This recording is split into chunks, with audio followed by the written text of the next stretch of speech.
I never thought the old ways would actually work.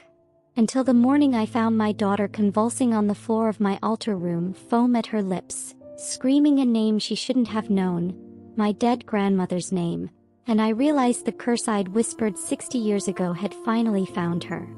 My name is Céleste Beaumont.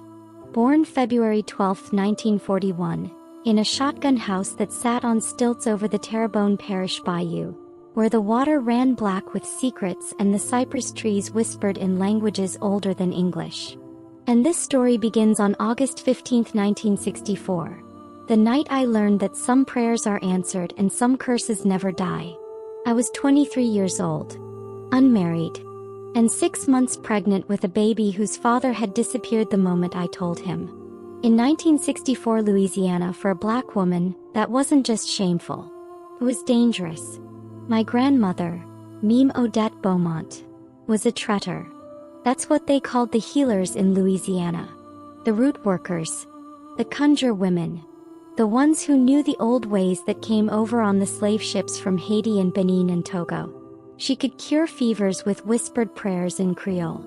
Stop bleeding with a touch in the right combination of words. Make a man fall in love with 7 knots in a red string. And yes, she could curse you if you crossed her. White folks called her that witch woman. Black folks called her when they were desperate. The police never bothered her. They were too afraid of what she might do. The night I told her I was pregnant, I found her in the back room where she did her work. The room that always smelled like sulfur and sage and something sweet I could never identify. She didn't look up when I entered. Just kept grinding something in her mortar. Herbs or bones, I couldn't tell. Meme, I whispered. I'm pregnant. She stopped. Set down the pestle. And for the first time in my life I saw disappointment so deep in her eyes it felt like drowning. She didn't comfort me. Didn't offer to help raise the baby. Didn't even ask who the father was. Instead she stood, walked behind me, and I felt her fingers in my hair. Rough, deliberate. Meme, what are you? She walked back to her altar. Took a piece of red thread, the kind used to bind curses, and wrapped it around my hair. Once, twice, 7 times. Then she whispered something in Creole. Words I'd never heard before. Words that made the candles flicker even though there was no wind. This child will carry your shame until you learn to carry it yourself. What you refuse to face, she will face for you. Your sin becomes her burden. So I speak it. So it is done. She placed the hair in a small glass bottle, sealed it with black wax, and put it on her altar between a statue of Papa Legba, the gatekeeper, and a photograph of my dead grandfather. Meme, please. Go home, Céleste. I didn't understand. Not then. But I felt it. Like ice water in my veins. Like something had just been taken from me. I gave birth to my daughter, Marguerite Rose Beaumont, on March 3, 1965, at 3:33 in the morning. The moment they placed her in my arms, I felt it. That cold presence my grandmother had called down. It was in the room with us. Mrs. Beaumont? The baby's heart rate is elevated. Does she feel cold to you? She was ice cold. Despite being wrapped in blankets. Despite the warm Louisiana spring. Something was wrong with her. Not physically, all the tests came back normal. Perfect 10 fingers, 10 toes. Strong lungs. Healthy weight. 73 years old now. But she wouldn't stop crying. For 6 months straight that child screamed. Day and night. Blood-curdling screams that sounded like someone was hurting her even though no one was touching her. Doctors couldn't explain it. Called it colic. But I knew better. I tried everything. Baptized her 3 times at different churches. Put protection gris-gris under her crib. Even went to a hoodoo woman in New Orleans who took one look at Marguerite and said, "This child ain't cursed, Cher. This child is the curse. And there's only one person who can take it off." I was too proud. Too angry. Too ashamed to go back to Meme Odette and beg. So when my own mother showed up one day and said she was taking Marguerite, I let her take my baby. Told myself it was for the best. Told myself I wasn't fit to be a mother. Told myself I'd get her back once I figured things out. I never did. When Marguerite was 8 months old, I finally went back to Mimodette's house. Not to apologize. Not to make peace. To break in. She was at a funeral in New Iberia. I knew she'd be gone for hours. I went straight to the back room. To her altar. That's when I saw what she'd really done. There, behind the statue of Papa Legba, was a puppet. A voodoo doll made of Spanish moss, chicken bones, rusty nails, and fabric from my old baby clothes. It had no face. Just 2 buttons for eyes. And around its neck was my hair. The hair she'd cut 9 months ago. Now brittle. Graying. Like it had aged decades and months. But that wasn't the worst part. Written on a piece of paper beneath it in her handwriting in Creole. She had cursed my daughter. Bound her to my shame. Made her carry what I refused to carry. And I knew, deep in my bones, that until I broke this curse my baby would suffer. Don't touch that. I spun around, the doll clutched in my fist. You cursed her. You cursed my baby.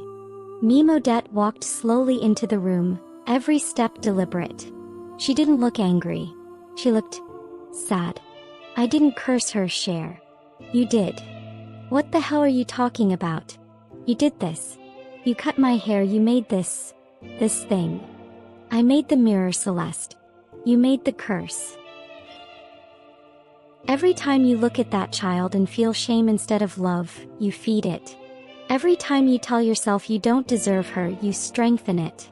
Every time you hide from being her mama, the curse gets stronger. A curse ain't punishment, Cher. It's a mirror.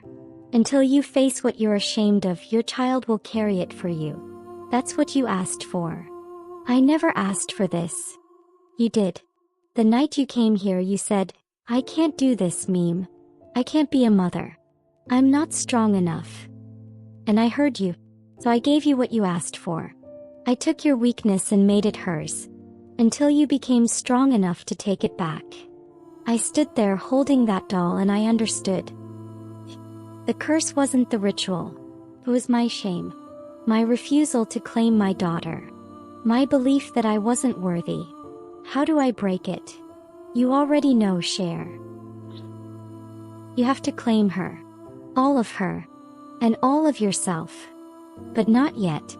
You're not ready yet. What do you mean, not yet? The curse needs time to teach you. When the pain becomes unbearable, when you'd rather die than watch her suffer one more day, then you'll be ready. And that day is coming, Celeste. I've seen it. I didn't speak to my grandmother for 20 years. She died in 1987 and I didn't go to her funeral. But I watched my daughter grow up from a distance. Saw her on holidays when my mother brought her to family gatherings. Sent birthday cards I never signed. And everything Mimodette said came true. My daughter couldn't hold a job. Couldn't maintain relationships. Couldn't look at herself in a mirror without breaking down. She told her therapist she felt like she was drowning in shame that wasn't even hers. Like she was being punished for something she didn't do. And the worst part? She didn't even know about me. My mother told her I was dead. December 23, 1994. My daughter was 29 years old. I got a call at 2:47 in the morning. Is this Celeste Beaumont? I'm calling from Charity Hospital. Your daughter. I don't have a daughter. Ma'am, your mother gave us this number. Your daughter Marguerite overdosed. She's in critical condition. You need to come now. When I got there, she was on a ventilator. Doctors said she'd taken enough pills to kill 3 people. They didn't know how she was still alive. But I knew. The curse was keeping her alive. Because she hadn't suffered enough yet. There's something else. She keeps, even unconscious, she keeps saying something. She keeps asking for someone. A name. Over and over. Mimodette. Why does Mimodette hate me? Mimodette. My grandmother had been dead for 7 years. Marguerite had never met her. Didn't even know her name. But she could feel the curse. like a presence, like something that had been with her since birth. We're losing her. And that's when I heard it. My grandmother's voice. As clear as if she was standing next to me. When the pain becomes unbearable, then you'll be ready. I ran to my car. Drove home like the devil was chasing me.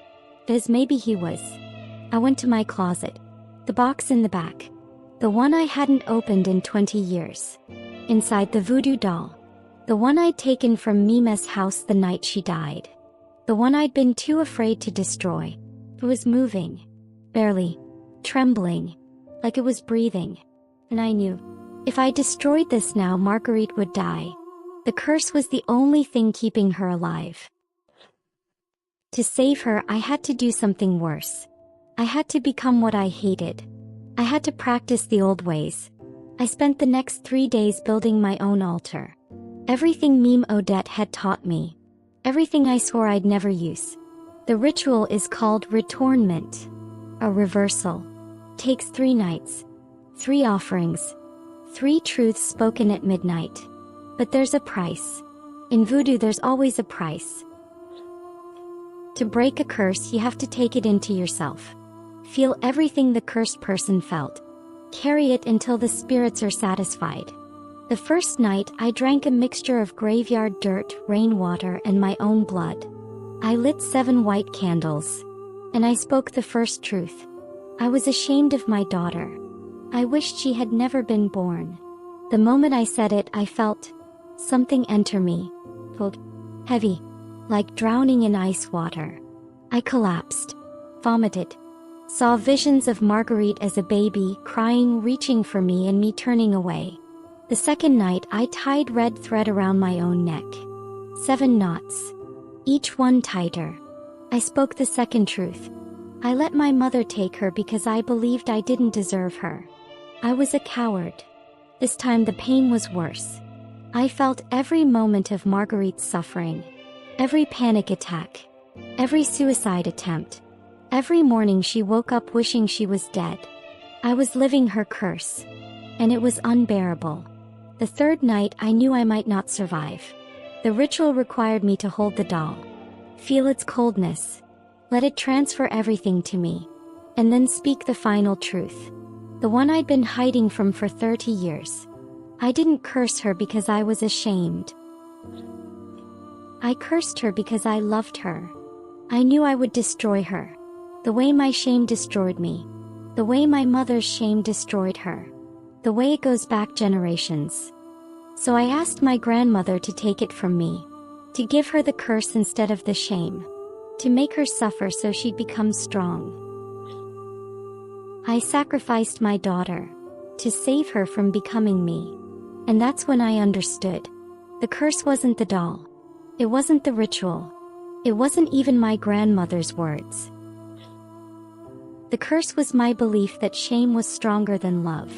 And I had passed it to my daughter like a disease. Wrapped it in magic so she couldn't escape it. Miss Beaumont? Your daughter just woke up. We don't understand it. She was coding 5 minutes ago. But she just opened her eyes. Asked for water. And she asked for you. She said, tell Celeste I forgive her. I got to the hospital in 12 minutes. When I walked in, Marguerite looked at me. Really looked at me. For the first time in her life. And she smiled. I had a dream. An old woman, she said her name was Meme Odette. She told me everything. She told me about the curse. About your shame. About how you tried to protect me. And she said to tell you, the curse is broken. Because you finally chose love. We sat there for hours. I told her everything. The pregnancy. The shame. The curse. The altar.